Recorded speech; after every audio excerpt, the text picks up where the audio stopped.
All right, well, thank you all for being here and for our second Flex Advanced workshop of the semester. And I'm going to hand things over to Janice to get us started talking about automated communications with intelligent agents.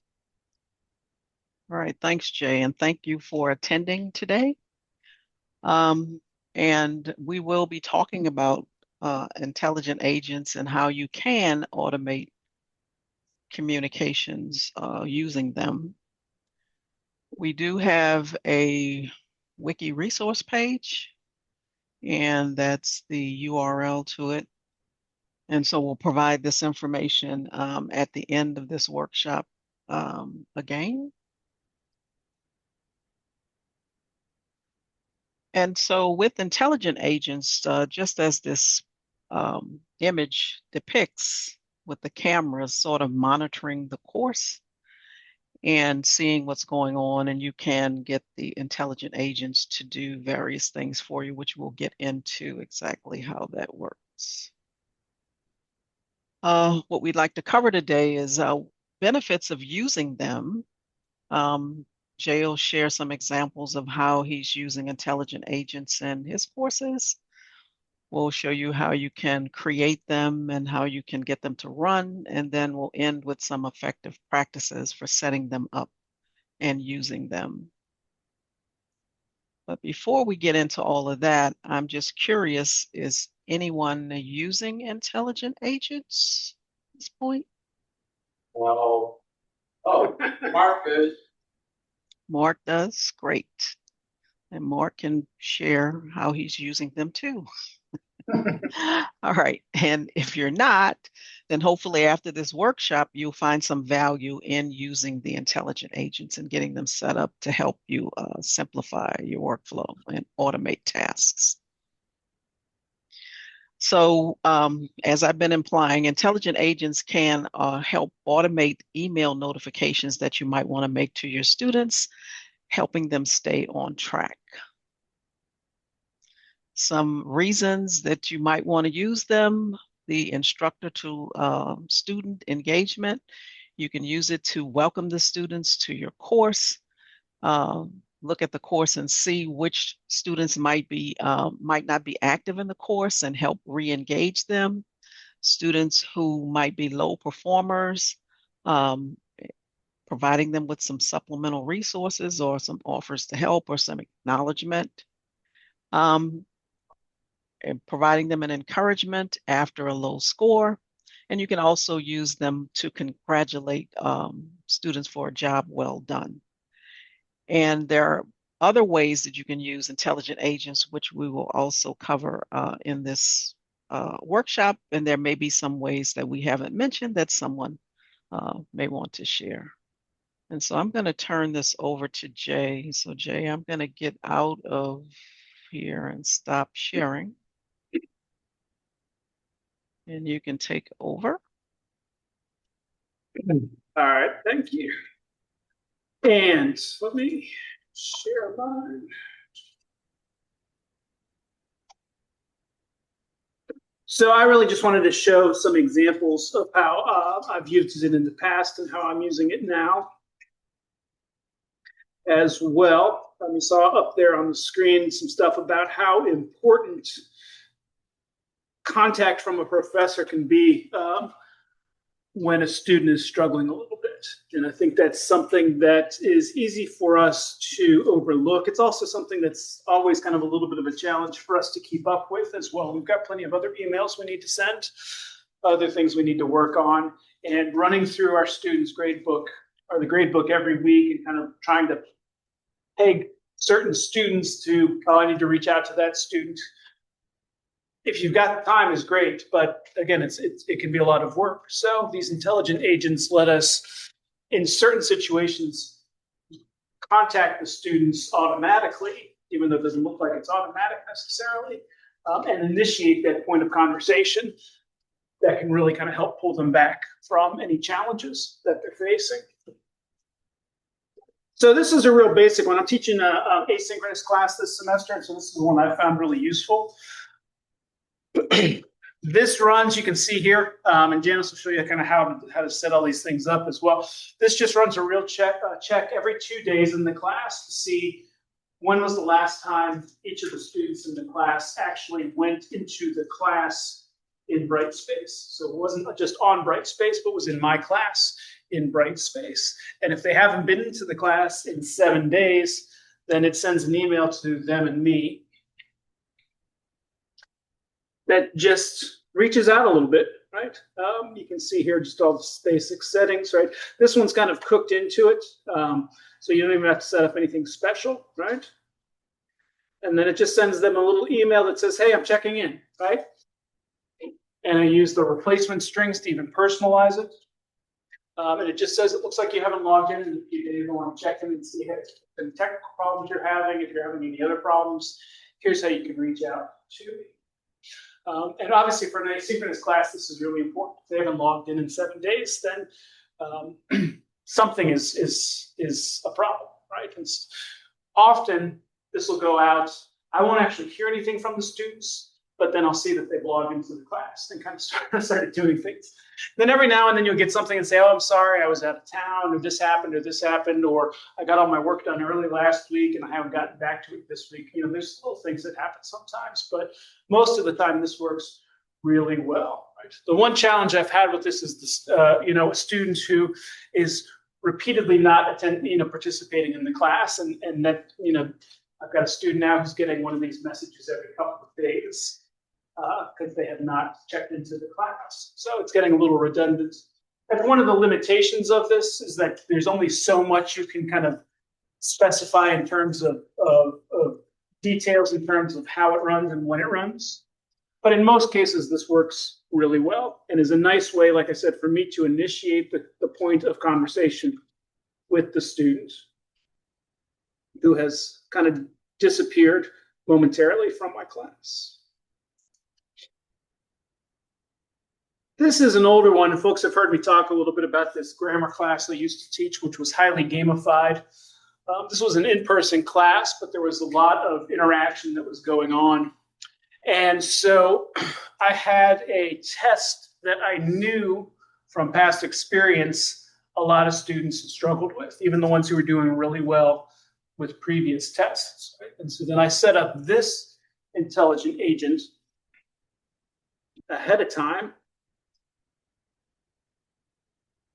And then this one had some very specific, and this was using the release conditions. If you were here last month, or if you've seen it on our video on Brightspace, on our wiki, we've got a course or class on using release agents. So this one basically just said if they did really well on module 2, pretty well on module 3, but then did poorly on module 4, send them this. So this one was much more targeted in terms of who it was reaching out to. But it was the same basic approach, right? Hey, it looks like you had trouble on module 4. I just wanted to reach out and see if there was something in particular that was giving you a challenge, or if you're having some sort of disruption that is causing the problem.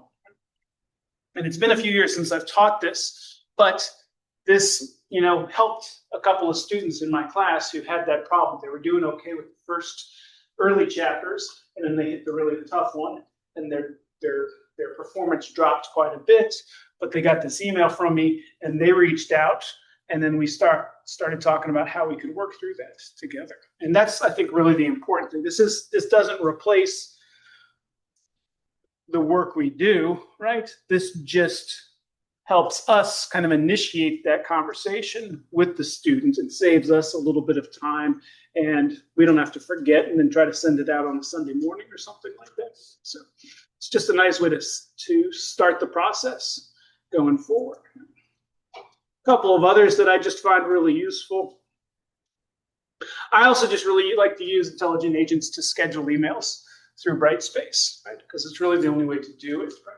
So again, for my asynchronous class, I send them an email every Friday just to kind of check in and say, hey, keep up the good work. Don't forget to do this. And here's a little bit of a preview for next week.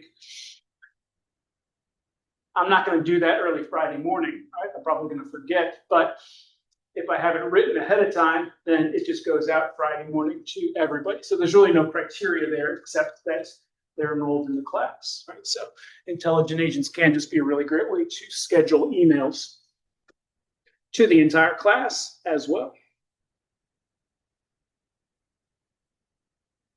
All right, I think with that, I will hand it back to Janice. Controls here. All right, thank you. And so I'm going to share again. Okay, so I think you all are able to see my screen. Yep. All right, okay, great. All right, and so specifically to set up these intelligent agents, you're going to find the intelligent agents tool in your course, because this is course specific. So under course admin and communications category, I have intelligent agents, right? And so I've already set up a few here in this sandbox course. But if I were setting up a brand new agent, I would just click on the blue new agent button. And so when you do that, you have this field here where you enter the agent name, description. You can categorize it and indicate a status, whether it's enabled and will be running, or it's not enabled at this time. Anywhere there's an asterisk in Brightspace is a required field. So in here, I'm required to have the agent name. When you're looking at the rest of the page, you have three other categories or three other items. These are accordions. So scheduling, if I open up the scheduling accordion, I can say that this has no schedule. Basically for situations where you might want to manually run the intelligent agent. You don't want it to act or running according to some schedule. But your other option, C, is a one-time run, or I can run something hourly, daily, weekly, monthly. Annually probably is not appropriate for a course. That option is there. So like I said, you can indicate the schedule. So if it were a one-time run, then it just prompts me to enter whatever date and time that I might want it to run. If this was something that was going to run, say, weekly, notice I get the option to repeat. How many weeks is it going to repeat? What days, the time, and then the start and end time. So depending on the options that you choose, you just fill in the rest of the information. Like I said, the accordions collapse, so you click on it, it expands and collapses it. The next one would be the criteria. So which roles in the class should this intelligent agent target? So is it all users that are visible in the class list, or just users with specific roles? So if I'm trying to get it to identify students, then I can say users with specific roles. And here, here Jay was showing you course activity. Remember he said user hasn't accessed the course in the last so many days.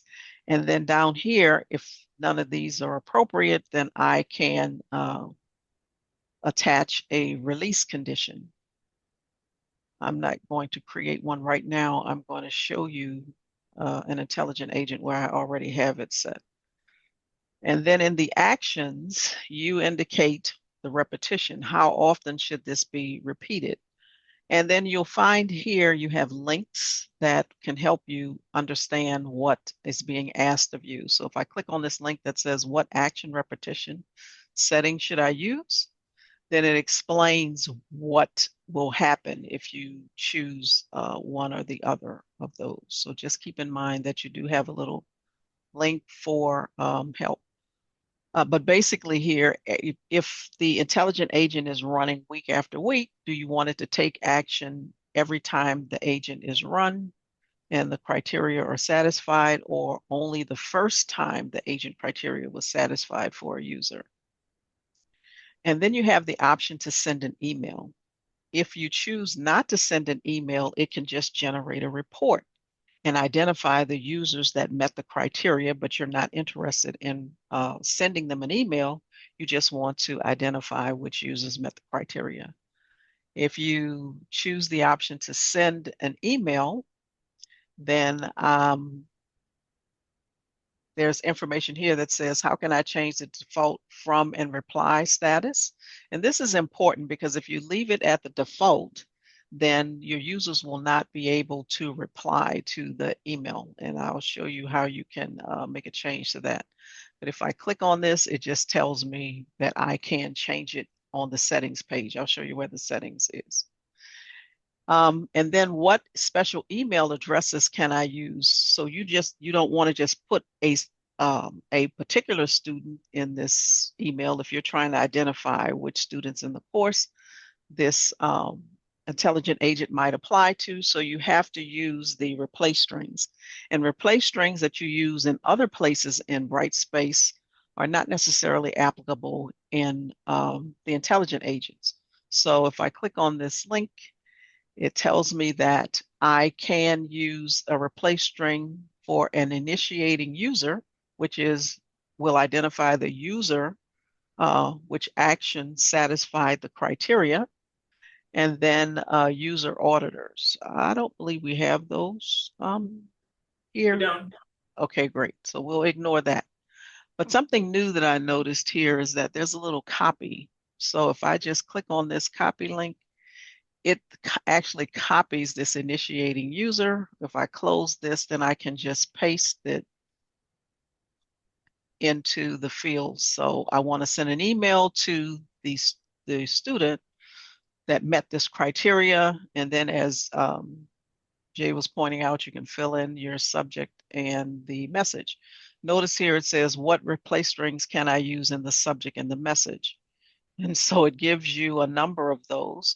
So if I were trying to include the course name, for example, now it doesn't have the little copy button like I did like in the other one. So if I can highlight it and just do Control C or Command C if I'm on a Mac to copy it, and then I can just paste it in here. And then I can also paste in replace strings in my message.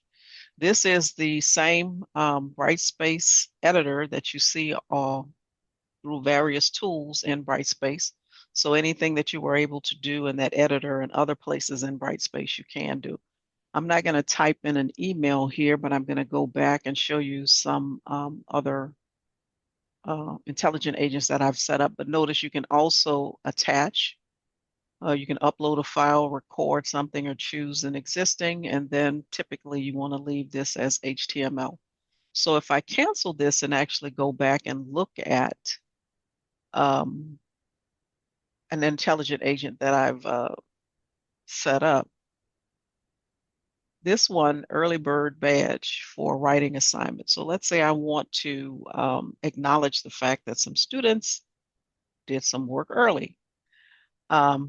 But I want the system to tell me which one so I can manually issue a badge, basically.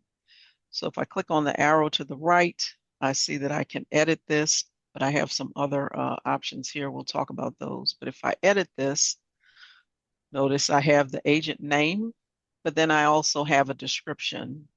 I like to include additional information in my intelligent agents in the description that kind of clearly tells me what the intelligent agent's purpose is, who the audience is, and the run schedule.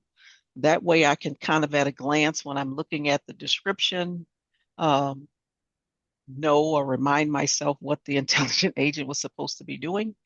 And then you can also categorize those. And then this one says that this agent is enabled. So if I look at the schedule, this says that there's no schedule, right? So this means that I'm going to be manually running this. If I wanted to do a one-time run or something, then I would have to set it here in the schedule. Users with specific roles, the student, and then I have a release condition here that they submitted to the writing assignment number 2 folder. And we talked about release conditions, as Jay mentioned, in last month's Alexa Advanced workshop. But basically, you would create the release condition. So here I said it's based on an assignment they submitted to a folder, and then I select the assignment submission folder. And you can have multiple conditions. It has to meet all of them or any of them. So you set up your criteria. And then in the actions, I only want to take action the first time the agent, the criteria is satisfied, but I don't want to send an email. I just want to identify the users, right?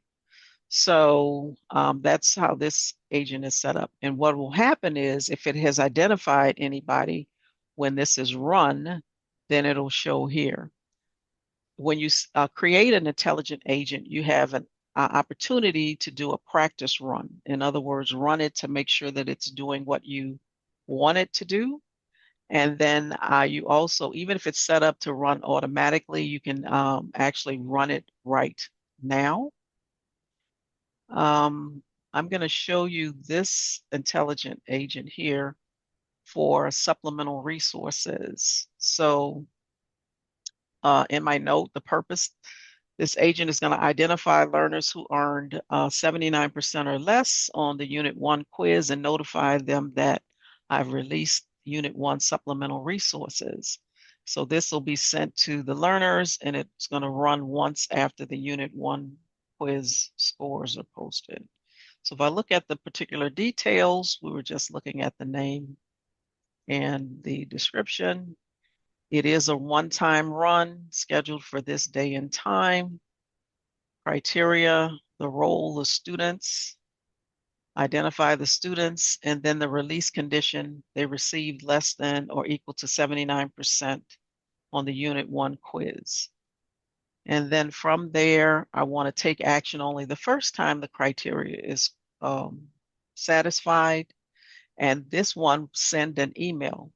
Notice here the initiating user, which would be the student that met that criteria. I'm also blind carbon copying. Here you can actually do a CC if you want. This is a replace strings that says in the subject, the course name will appear, and then it's Unit 1 supplemental resources. And then here's another replace string that, so the email will say hi, and then the student's name, and then the rest of the information here. And here's another replace string here where the org unit name appears. All right. And so that's how this one is set up. Of course, this is all in my sandbox course. But when you set up your intelligent agents and you want to do a practice run, then you just indicate practice run. Like I said, to make sure that the intelligent agent is doing what you want or identifying the users that you want. And I'll say done. This little icon here lets me know that it is running. And when it has completed, okay, and it tells me that this was run just now and there was 0 users identified.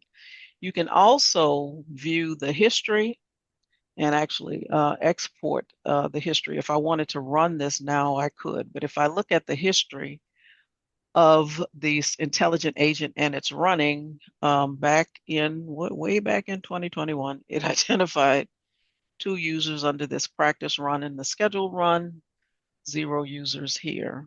So you can look at the history of your intelligent agents.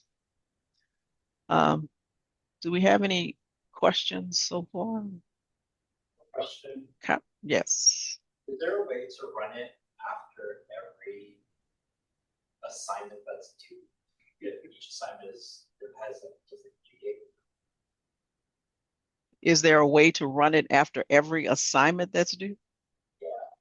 You would have to set up an intelligent agent for every assignment. If I understand what I'm trying to understand what so the students have so many assignments to do during the course.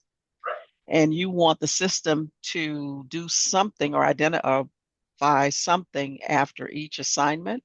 Right, but like every assignment already has a particular due date, right? Like, so then do I have to set up the alert by with the same date, or does the alert know, oh, assignment one was due Tuesday, I'm gonna send out an alert on it. It doesn't do that. Right. Yeah.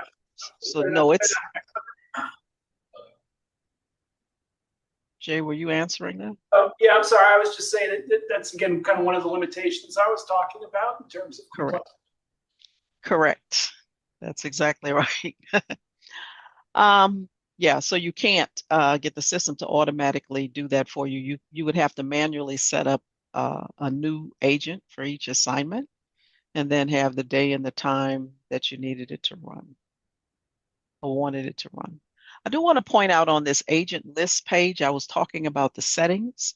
So in each course, you would have to go into settings, and then it's going to default to the system default where the email would come from Zula, Xavier University, and the reply to address is do not reply.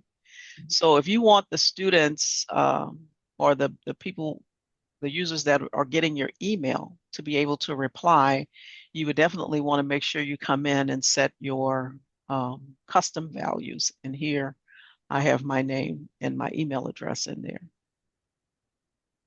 That's, like I said, on a course by course basis. If you copy from one course to another, then these settings should come over.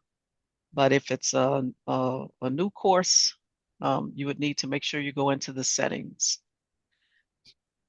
And then categories, you can create the categories on the fly when you're creating the agents, or you can just go into edit categories and see you have the opportunity to add categories that you don't have. And it will tell you if you have any agents that are actually in that category. You can reorganize them with this sort order. And categories are very nice. So let's say, for example, you are setting up your course and you have some agents that you may want to run during week 3 or week 4 or whatever. You can set up a category, call it week 4, and then put all of the agents in there. That way, when you're trying to identify which ones are which, it makes it easier for organization. And then I think that was about it that I wanted to point out on this page. Does anyone have any questions before we go back to the I'll just say, presentation? kind of in follow-up to Timmy's question, it is pretty easy to copy and kind of duplicate an existing agent. So if you wanted to have an agent for every assignment, you wouldn't have to start from scratch. Create one, get all the settings done, copy it, and then just change like the main details. Yes, thank you for sharing that. That is an excellent, effective practice.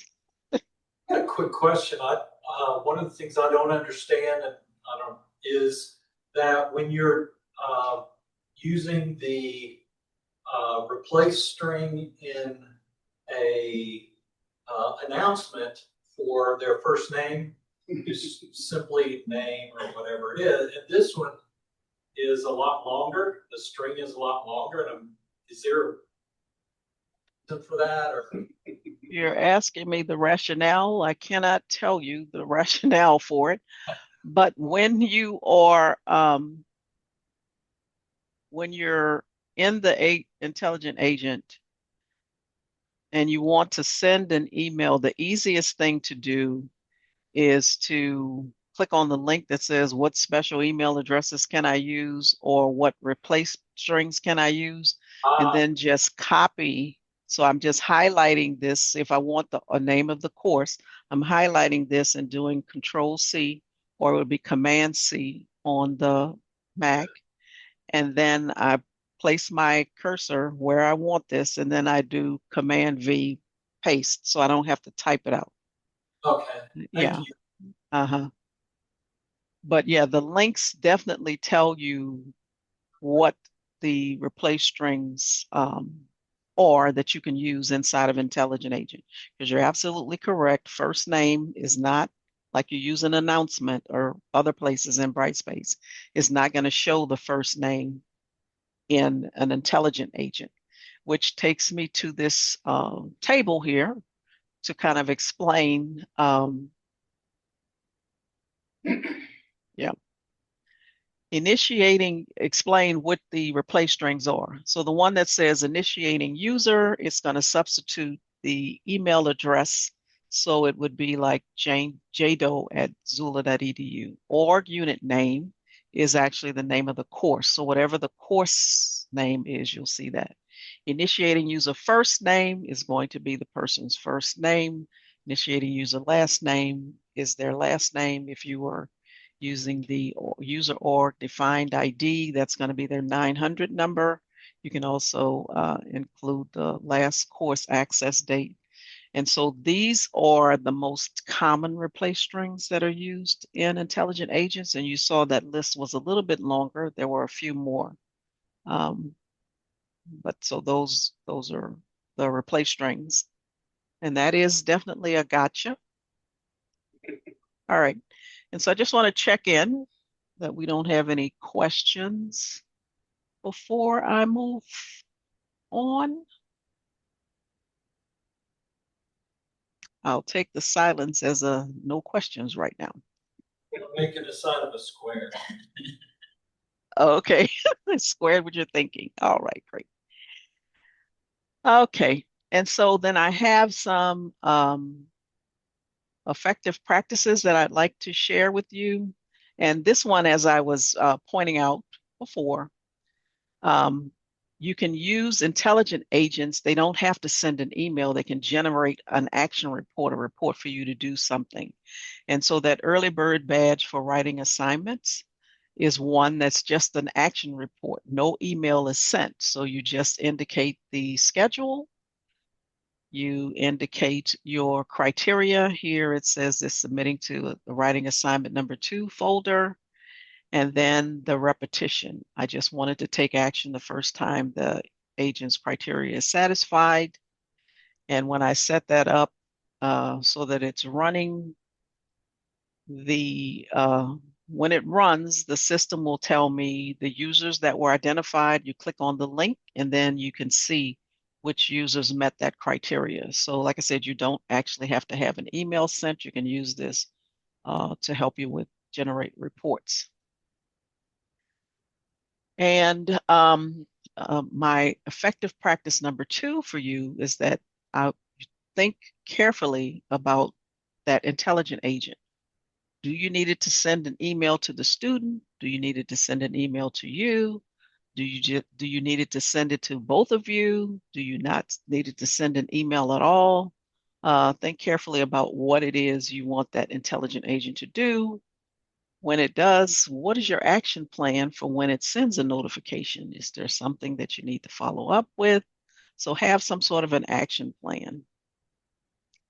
And my effective practice number 4 is to be concise in your email. You may get a too long, didn't read situation. Use Intelligent Agents sparingly, because if you're sending repetitive emails, they may lose their effectiveness. And in that case, would setting up an announcement be better? Would drafting a personally crafted email work better? What about a discussion board posting?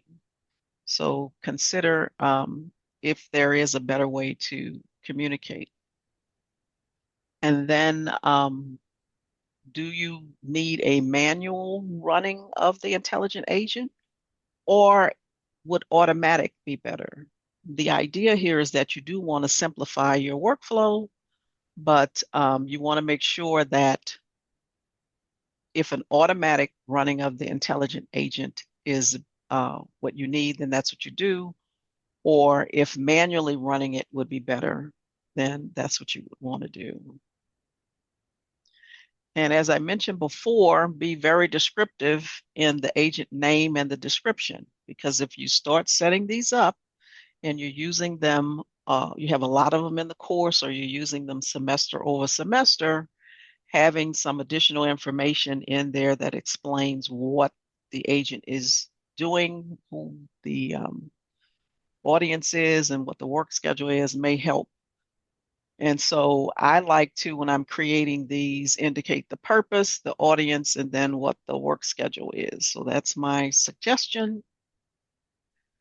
And also utilize your categories. Like I said, if you're creating a lot of these intelligent agents, categorizing them would be very helpful for you to be able to find them quickly if you have them organized by category. If you are expecting the intelligent agent to send you a lot of email, then I would suggest that you create some rules in your inbox so that you can manage that incoming email. So rather than have it just sitting in your inbox, maybe you would want the email to go into a folder so that you can locate those emails rather quickly rather than having to search through your whole inbox trying to find them. And then quick links. Brightspace gives you the ability to create quick links that can link directly to content. So in this email, the screenshot of an email, you see that I am using replace strings in here. I have this org unit name and then the initiating user first name. So this will substitute out that information.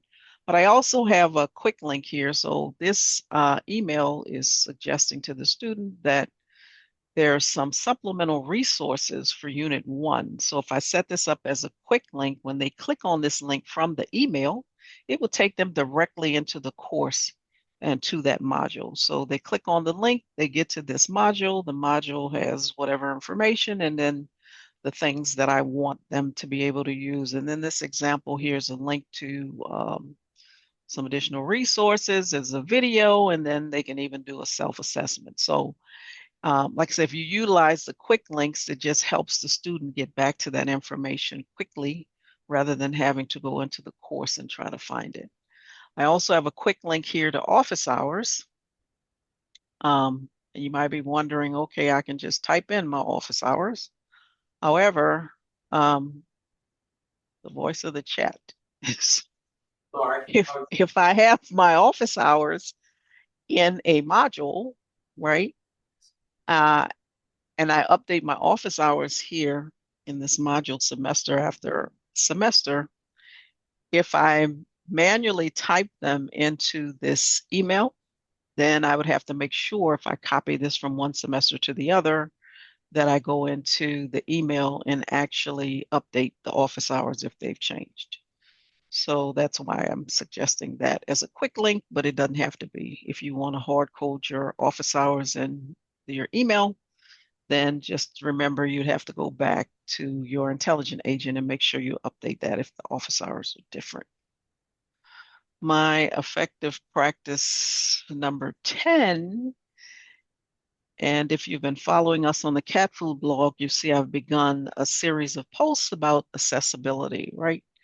And so when you're creating emails, you should create them with accessibility in mind. So if they're headings in there, color contrast, meaningful links. So these would be the quick links. So if you recall, my quick links in my email did not say click here or link. It actually had some words that said like office hours or supplemental material, whatever.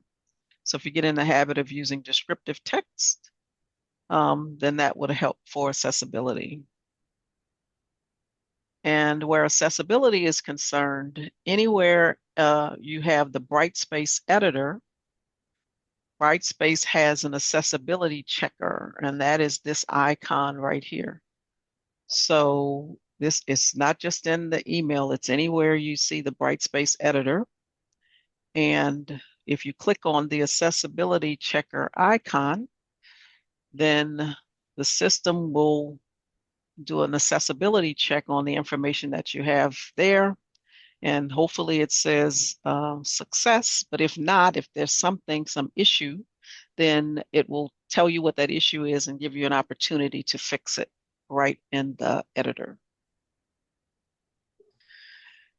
And the point that Jay was making earlier about copying your intelligent agents. So if you have some that are similar, it's a lot easier to just copy it and then make the changes to that copy instead of starting from scratch. So definitely copy. And then always test out your intelligent agents by doing a practice run. That will definitely identify if you've got some issues with your intelligent agent. If it's identified more people than it should have, then you can go back and look and see what's going on before you actually do the actual run, practice run. We've got some pitfalls, and we've already talked about this one. The replace strings. Make sure you're using the correct replace strings in the intelligent agents. They're different from other places in Brightspace. Number two, when you copy intelligent agents from another course, the system is going to set them to inactive by default. So you would have to actually go back in and enable each one, verify the criteria, like if you've set some release conditions, and then update and run or update the run schedule for those. And as I mentioned, if you do not go into your settings and set custom values, your users will not be able to do a reply to the email that they get. So just make sure that you set those up. Or go in and update your settings. All right, and so we'll just take a quick moment.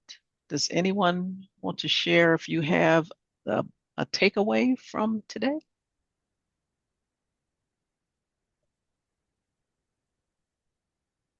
Nobody? My takeaway is that I really need to start using it more. For me, it was a kind of a beginning of the semester thing that I do, and I just forget it. So, yeah. Okay, great. Thank you for sharing that. It seems like a cool way to kind of automate the emails that I would send every semester, like throughout the semester. So I thought that's like a nice thing to do. I have a question though. Yeah. Is there a way, so instead of like getting an email when you BCC yourself on those on the notification, is there a way for like Brightspace to say, here's a summary of the emails that we sent to however many students?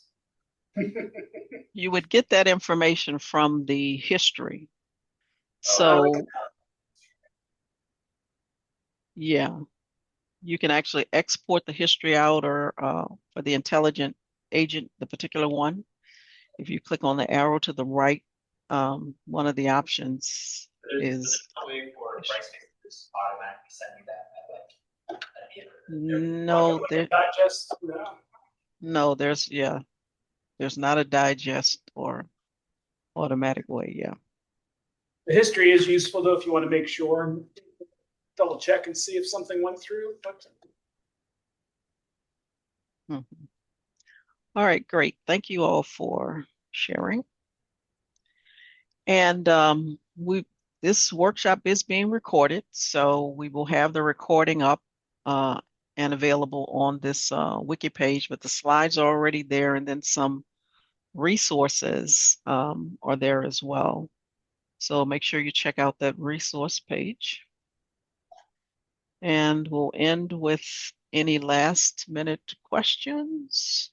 And I do want to just point out that your attendance in this workshop today earns you the Intelligent Agents badge. Now, this is a repeat of our workshop. So if you attended the workshop before and earned a badge, then you've got your badge. But if you haven't received the badge for this workshop, then you will get one.